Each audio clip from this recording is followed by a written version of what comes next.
In 2003, the Bionicle franchise reached new heights with the release of Bionicle, the game for PlayStation 2, GameCube, Xbox, and PC. Developed by Argonaut Games and published by Electronic Arts, the game had high expectations riding on the back of the massively popular LEGO Bionicle franchise, which had captivated the imaginations of children and young adults since its debut in 2001. However, despite the promising foundation of a beloved brand, Bionicle, the game struggled to find its footing in the highly competitive market of third-person action-adventure games on the PlayStation 2. While the game's impressive art design gave players a glimpse into the visually rich world of Bionicle, its gameplay, combat mechanics, and overall experience left much to be desired. The Bionicle universe was a standout venture for LEGO, marking a bold new direction for the Danish toy company.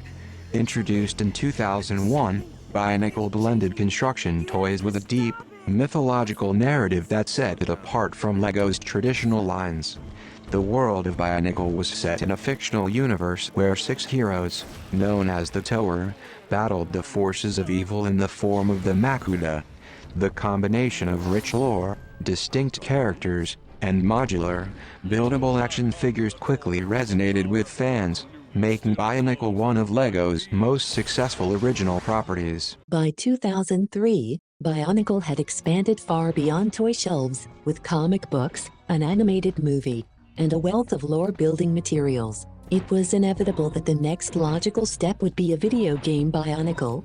The game was meant to capitalize on the success of the franchise, giving fans the chance to explore the mysterious island of Motunui and embody the powerful Tower heroes as they fought against the encroaching darkness of the Makuta. Bionicle. The game was developed by Argonaut Games, a British studio with a history of working on licensed titles. Argonaut was well known in the gaming community for developing Star Fox for the SNES and was respected for its work in pushing hardware to its limits. Partnering with Electronic Arts, which had the distribution rights, the development team was given the task of transforming the intricate world of Bionicle into an engaging third-person action-adventure game. In terms of distribution, the game was released across multiple platforms: PlayStation 2, Xbox, GameCube, and PC. It was also planned for Game Boy Advance, but this version was eventually cancelled. EA's involvement ensured that the game reached a wide audience, leveraging the company's distribution network to bring the title to fans across North America and Europe.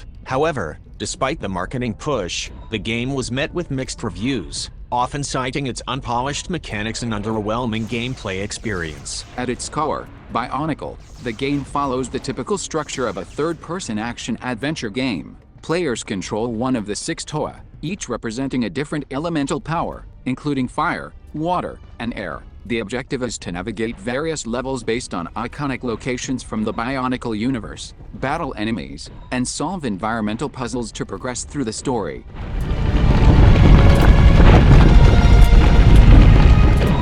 While the concept of a third-person adventure game was appropriate for the franchise, Bionicle, the game falls short in delivering a compelling or original experience. The game suffers from its rigid adherence to a generic formula, often mimicking the mechanics of other, more successful adventure games without offering any unique innovations. Gameplay largely consists of platforming, rudimentary combat, and a smattering of puzzles that feel tacked on, rather than well integrated into the core mechanics. As a result, the experience feels more like a chore than an exciting adventure. The game's story is also somewhat disjointed, failing to capitalize on the rich lore that the Bionicle universe is known for. Instead of offering an expansive narrative that delves deep into the mythology of Motunui, the game reduces much of its plot to simple fetch quests and predictable boss battles. For fans of the franchise, this lack of narrative depth feels like a missed opportunity, especially considering how integral this storyline is to the appeal of Bionicle.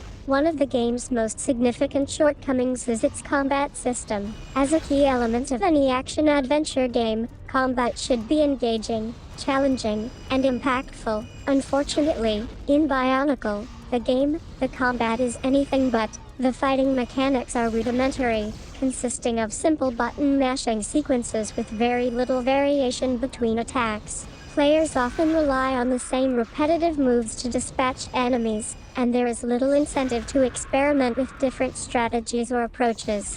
What makes the combat particularly underwhelming is the lack of feedback or impact. Attacks feel weightless, with little visual or auditory indication that the player is doing any significant damage. Enemies seem to absorb hits without reacting, leading to a disjointed experience that feels detached and unresponsive. The lack of satisfying combat sounds or animations means that battles become dull, and the absence of a dynamic combat system further adds to the game's monotony. Additionally, the game's difficulty level is uneven. In some levels, enemies pose little threat, allowing players to breeze through without much challenge, while other sections ramp up the difficulty unexpectedly, creating moments of frustration. The inconsistency and difficulty makes it hard to find a satisfying rhythm, leading to a jarring and unbalanced experience overall. If there is one area where Bionicle, the game shines, it is in its art direction. The visual design of the game does an excellent job of capturing the unique aesthetic of the Bionicle universe. The environments are vibrant and varied, ranging from dense jungles to icy mountain peaks, all inspired by the different regions of Motunui. The Toa themselves are impressively modeled, with their distinct elemental designs faithfully recreated in 3D form. For fans of the franchise, the ability to see their favorite characters and locations brought to life with such detail is a definite highlight. Moreover, the game's color palette and environmental design do a good job of reflecting the elemental powers of the Toa.